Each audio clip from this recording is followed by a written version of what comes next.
Ayan ang aking mga tinanim na dragon fruit. Pwede nang pakinabangan dahil namunga na siya. Pangalawang harvest ko na ito. Yan. Pangalawang harvest ko na to. At ang nagbigay nito yung aking kaibigan na si Wendy. Kumusta ka na, Wendy? Tinang haharbisin mga kalula. Atin ang mapakinabangan ang ating tinanim na halos 5 taon. Ito naman ang tagal-tagalan nitong pinya ko na to. Hindi pa namumunga. Ang tagal na yan. Mas nauna pa dito sa dragon fruit na ito. Ang laki oh. Ang laki niya mga kalula. Ganyan talaga. Pag mayroon kang itinanim, mayroon kang aanihin.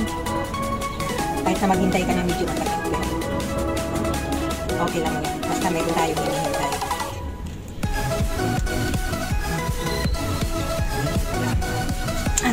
Harvest na.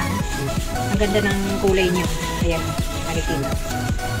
Kulay pink na mapula-pula. Ang ganda niya. Siguro matamis ito. Tara na mga kanila. Harvest na natin ang ating dragon fruit.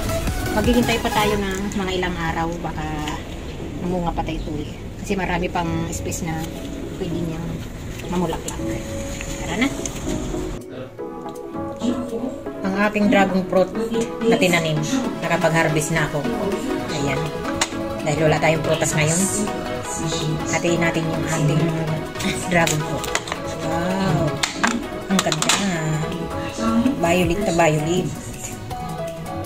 Ngayon ating tikman kung matamis pa ang ating dragon fruit.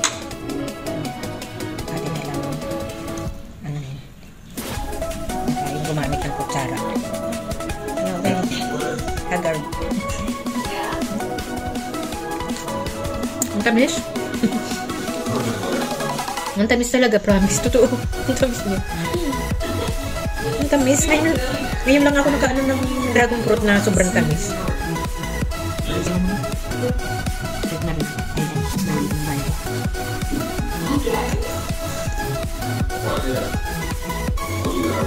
Tamis.